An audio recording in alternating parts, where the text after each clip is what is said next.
Okay, so for those of you who are gone, here is day 2. With taking up so much of the board, I believe you can see, okay, I think that's all in the field of view. Yep, there might be a little bit of a glare. You may want to, I guess you can't hit pause and then listen at the same time, but in part 1, remember this is color-coded, okay? So how is it possible for whales to grow from the size of dolphins to their current size? In order to grow bigger, animals have to do what? Take in large amounts of what? Oxygen and food, or nutrients. That's right. Okay, so keep that in mind. Okay, and then it says, how or why were early mammals so successful? And you could see that at the very end of the Before the Dinosaurs video. You could see it was a black colored mammal. You could tell because of its nose, and it had whiskers on there.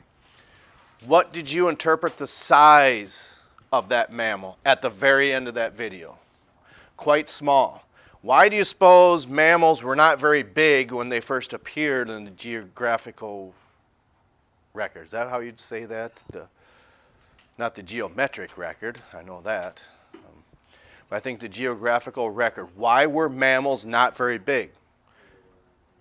Well, true, but when they first appeared, who was starting to become on the rise? Dinosaurs. Do you suppose it was very conducive to be a large mammal at the time of the dinosaurs? No, of course not. Okay, so early mammals were successful because they were small. And if you're small, do you need to take in a lot of nutrients? No, you don't, because your metabolism isn't going to be quite as high. Okay, and then what are the physiological limits for an animal's size? If you remember from that size video, what are some physiological limits on their size? We already said 2 of them. Oxygen's 1. Nutrients is 2. And if you need to avoid predators, it's your movement. The faster you are, the more successful you're going to be to evading predators. So one of the things you could say, it was in an episode of The Big Bang Theory where Leonard confronts his childhood bully. And at the end, he pushes his childhood bully, and you see them running down the stairs, and himself and Sheldon have a conversation. He goes, I'm surprised you did that. You're not running very fast. I don't have to run very fast. I just have to run faster than you. Does that make sense? So if there's a man-eating tiger or whatever outside, you don't have to be the fastest person. You just have to be faster than the slowest person, if that makes any sense. Which, let's see here. I was in the transportation company, or is this out in the artillery company? It was just at the point where The Walking Dead was starting to pick up steam. Some of you probably say, I love that show. I'm not one of them. And then the other one was something about Z. Is it World War Z? Does that sound right? If you see, this guy, he was bigger than me. He made the comment. He said, yeah, I watched The Walking Dead, and if we have a zombie apocalypse, I think I'll be all right. Then I watched World War Z and thought, nope, I'm going to be a zombie. Because what's the difference between those 2 shows? In The Walking Dead, how are zombies depicted? Yeah, slow. How many of you seen World War Z? Those zombies, they just keep coming after you and coming after. That's why he said, yep, I'm going to be a zombie. Okay, so speed is certainly going to be a factor in that, and how they move. Okay, oxygen, nutrients, and movement or speed. Okay, so moving away from part one into the before the dinosaurs. Okay, there were lots of tetrapods that could reproduce on land. But who was a tetrapod that was an exception? So it has to be a vertebrate. Why is the Hynerpeton correct? Right, because it's got a moist skin, it's tied to water.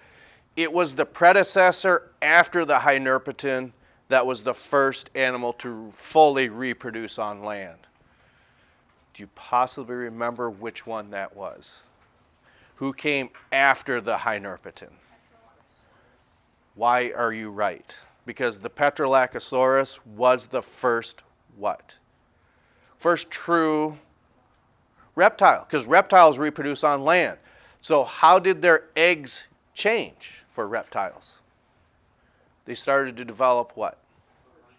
Yeah, a hard shell. Because amphibians and fish still lay their eggs in water. There is no protective shell. Okay? So the Hynerpeton was the first tetrapod that moved on to land but still had to reproduce in water. So there was an exception. Okay?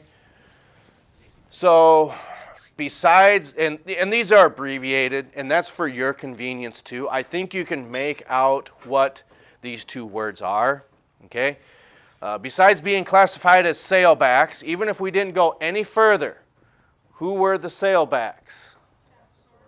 Adaposaurus and Dimetrodon. So the Adaposaurus and the Dimetrodon were the first what? Has something to do with their skull. What is a synapsid? You're right. It's no longer where they're out to the side like this. Yeah, there's more so fixed that creates a type of binocular vision, which is certainly going to be an advantage for predators. Okay? So these were synapses, and I believe it says that under the Adaposaurus, correct? It says first synapsid. Okay. Then you have to know what the Hycoethes is. Not only was it the first fish, it was also what? The first vertebrate, that's right. Okay.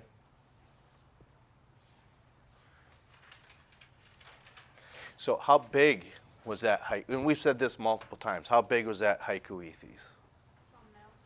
Yeah, about the size of your thumbnail, fingernail. So not very big. But that's where they call it an evolutionary giant, which would essentially be true. Okay?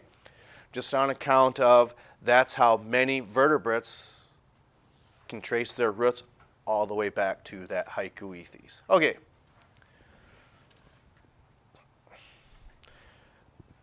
Okay. These were both vertebrates. One was a fish. The other one kind of looked like an alligator because it had that prehensile mouth, if you want to call it that. Why do we say they have intelligence due to memory? So do we know what two animals they were? That's one, the Cephalaspis. Chasmatosaur. Now, you might not think that Chasmatosaur would be intelligent, but it knows where to be the right place at the right time. Why was that? What are they actually preying upon? You don't need to know that animal they preyed upon, but it was a Scutosaurus, which you could say is kind of like modern day wildebeest, because what do wildebeest do twice a year? Say that again? Why? You're right. Why do they migrate? Yes, because it's one of the things they said in the video, the Scutosaurus. They know the danger, but by doing nothing, they'll starve, plain and simple. And unfortunately, that would be a really rough position to be in. I know some of the videos that we show in anatomy and physiology, okay, when it comes to surgeries, Doing nothing is perhaps the worst thing to do because a condition may not ever get better. But do you take the chance in surgery? Well, that's a question for your parents, for instance, or something that as you get better in decision making, some of you are maybe perhaps proficient at good decision making. Who's a good decision maker in here? Is everyone looking around? Okay. Doesn't mean that you're bad at it. You maybe just don't want to raise our hands. Okay. Before the dinosaurs. Okay. How many vertebrates? Okay. And before the dinosaurs, there were how many? Oh, I'm sorry. Invertebrates. Okay. That's right. Who were they? Brontoscorpio. That is an arthropod. Meganeura, that is an insect. Anomalocaris was a type of distant shrimp or crustacean. All three of those are invertebrates. What's the problem for invertebrates? That's different than vertebrates. Not just the backbone. Yeah, we get that. But what happened after these animals took off into different types of fish, amphibians, reptiles, birds, mammals? After the Hycoethes wasn't very big, but it had the blueprint to grow big because it was the first, what? Vertebrate, which means its skeleton was on the inside. Okay. And then it says, due to oxygen content, which animals went in opposite direction for size? So these are both invertebrates from this question right here. So who started really big and got smaller? Why is that? You're right. What happened to the oxygen content after, I think it was perhaps the Devonian period or the age of fish, or maybe just before that? They can take lots of oxygen in when they're in water. But the moment you take that heavy armor onto land, now you got gravity acting upon that. So they had to downsize. And that's because oxygen content was lower.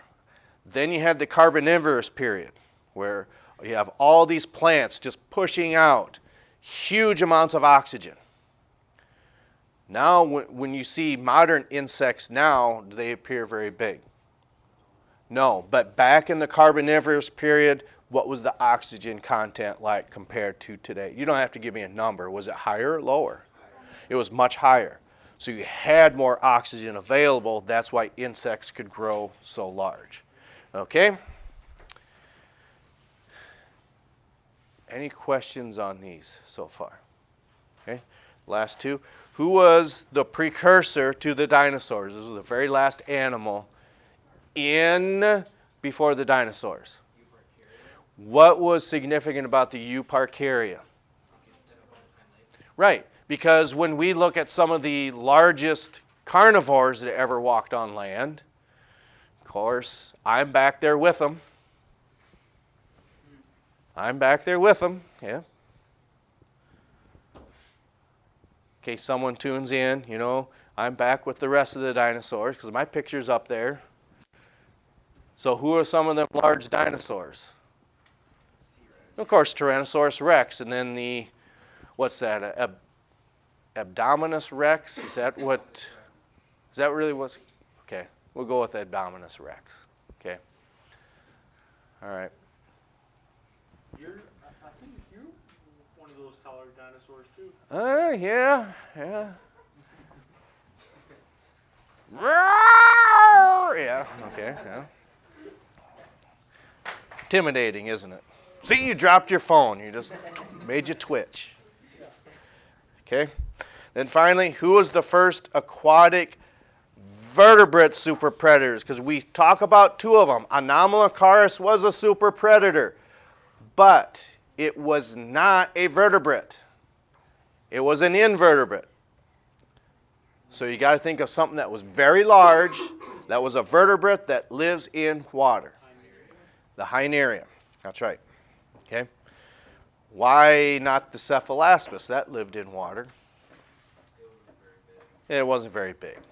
No. I mean, when you see that picture of that Hydneria, you got a shark in its mouth. That's got to be pretty big, I would think. Okay. Okay, so here is day 2. Tomorrow, it's shortened class periods. Okay. So just keep that in mind. It's one more day. You have the rest of the time to look at this. So we've covered a lot of this to help point you in the right direction, because when you see these on those pictures, hopefully you can kind of look and see, okay, yep, this makes sense to me. All right, we'll catch up to you next time. Oh, I'll maybe tilt this down so you can get all that on there. There we go.